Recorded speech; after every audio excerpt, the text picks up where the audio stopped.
अभी अफगानिस्तान में जो तालिबान वाले हैं वो तो हमारे दूतावास के लोग वापस चले गए थे। वापस तालिबान ने कहा कि अपना दूतावास चालू कीजिए, हमें कोई आपत्ति नहीं है। तो भारत सरकार ने दूतावास वापस चालू कर दिया। अफगानिस्तान में तालिबान जब से आई है उनको विदेश में बात कैसे करना है पता नहीं है। विदेश में बात करने का तरीका अलग होता है, एक प्रोटोकॉल होता है। तो भारत सरकार से कहा है कि आप हम लोग को ट्रेनिंग दीजिए कि हम लोग को विदेश में बात कैसे करना है। देश तो कब्जा लिए हैं, चलाना कैसे, आप हमको क्या कर दीजिए, ट्रेनिंग दीजिए। और उन्होंने कहा कि दोबारा भारत में विकास का काम कीजिए, अफगानिस्तान में विकास का काम कीजिए। हम लोगों ने वहां सलमा डैम, सहतूत डैम ये सब बनाए थे, सड़कें बनाए थे, संसद भवन बनाए थे, सब बनाए थे वहां पे, इंदिरा गांधी हॉस्पिटल बनाए थे। तो पाकिस्तान चाहता था कि भारत को वहां से कटआउट कर दे, लेकिन अफगानिस्तान वापस बुला रहा है। तो पाकिस्तान कह रहा है कि अरे हम ही लोग तुम्हारा इलाज कर देंगे। ये क्या इलाज करेंगे? सब पहले पाकिस्तान कोरोना का इलाज, पहले दिमाग का इलाज कराया सब, उसके बाद कोरोना का इलाज कराएगा सब। वहां पे बिना मतलब का चीजों को यहाँ पे एक से एक रहता है। कहता है कि हमारे पास सबसे बड़ी ताकत है न, अरे वो धार्मिक चीज में ना कहता है सब अल्लाह का नाम लेंगे। तो भाई तुमसे ज्यादा अल्लाह का नाम लेने वाले यहाँ हैं और तुमसे ज्यादा ईमानदार लोग यहाँ हैं। अल्लाह को सुनना होगा तो तुम्हारा क्या सुनेगा? नहीं समझ में आया? इंडिया में नहीं है लोग, ये कौन सा स्पेशल पावर है तुम्हारे पास? उससे ज्यादा लोग यहाँ पे रहते हैं, लेकिन वो ना इमोशनल कार्ड खींचता है। बिना दोस्ती, बिना पैसा खर्च किए अगर किसी को जोड़ना है तो उसके लिए सबसे इजी रास्ता होता है धर्म।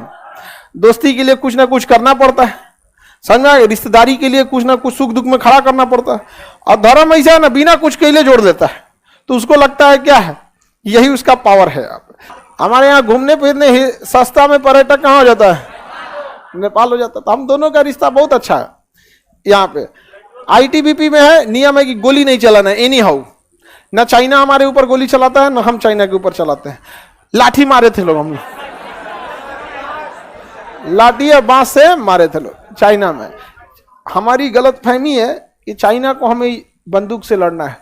चाइना से लड़ना है तो उसको लड़ना है दो जगह पे, एक इकोनॉमिक ग्राउंड पर, अर्थव्यवस्था के आधार पे, दूसरा साइबर क्राइम के आधार पर। किसी भी कम्युनिस्ट देश पर अगर उसकी अर्थव्यवस्था गिरी तो देश गिर जाएगा, क्योंकि कम्युनिज्म जो है ना, इसका कोई अस्थाई सोल्यूशन नहीं है। तो जहां असंतोष भरेगा, लोग कहेंगे नहीं हमें लोकतंत्र चाहिए, हमें जैसा लगेगा वैसे ही सरकार चाहिए, हम लोग अस्थाई रास्ते पे। और हमारे पास इसका तोड़ भी है, क्योंकि चाइना ने एक सबसे बड़ा गलती क्या किया कि उसने अपनी शासन व्यवस्था को कम्युनिस्ट लगा दिया। कम्युनिस्ट में चुनाव नहीं होता है, सरकार आपका ध्यान रखती है। तो तब तक ही आप खुश हैं जब तक सरकार अच्छा से ध्यान रख रही है। देश की अर्थव्यवस्था गई, महंगाई बढ़ेगी, सरकार ध्यान नहीं रखेगी, अब सरकार से असंतुष्ट हो जाएंगे। असंतुष्ट हो जाएंगे तो कहेंगे चुनाव की मांग, वहां चुनाव होता ही नहीं, पूरा सिस्टम पलटना पड़ेगा। तो एक तो गलती उसके साथ ये हुई कि वो कम्युनिस्ट है, उसका अस्थाई नहीं है। दूसरा सबसे बड़ा गलती जानते चाइना क्या कर लिया? उसने अपनी अर्थव्यवस्था का मुख्य आधार मैन्युफैक्चरिंग को दे दिया कि हमारे यहां सामान फैक्ट्री लगाइए, उत्पादन होगा। मैन्युफैक्चरिंग चीजें शिफ्ट हो सकती हैं, दूसरे जगह इजीली शिफ्ट हो सकती है। 10 साल लगेगा, 15 साल लगेगा, शिफ्ट हो सकती है। उससे सस्ता लेबर होगा तो दूसरे जगह चल जाएंगे सब। तो चाइना अपनी एक जनसंख्या जो उसके यहाँ ज्यादा चाइना के प्रति लॉयल नहीं है, या वो सिंजियांग वगैरह वाला, तो जानबूझ के उनको गरीब रखता है। तो एक ऐसा देश है ना, वो जानबूझ के अपने क्षेत्र के एक हिस्से आबादी को जानबूझ के गरीब रखता है, ताकि इन लोग को कितना कम सैलरी देंगे इनको लगेगा ठीक ठाक है। तो चाइना मैन्युफैक्चरिंग हब है। हम लोग अगर उसका मैन्युफैक्चरिंग हब खींच लेंगे ना तो ईजी हो जाएगा। लेकिन चाइना ने एशिया के बाकी देशों की कमजोरी को पढ़ा कि बाकी देशों में क्या दिक्कत है। हमारे देश में, इंडिया में सबसे बड़ी दिक्कत क्या है? कोई कंपनी को जमीन खरीदने में ना हालत खराब हो जाएगा।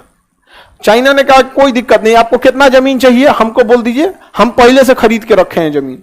चाइना ने डिसाइड कर दिया कि इस एरिया में इंडस्ट्री लगेंगे, वहां जमीन पहले से खरीद के रख दिया है, अब पब्लिक से नहीं लेना है। इस वर्कर मिलेंगे, वहां कोई मजदूर स्ट्राइक नहीं कर सकता।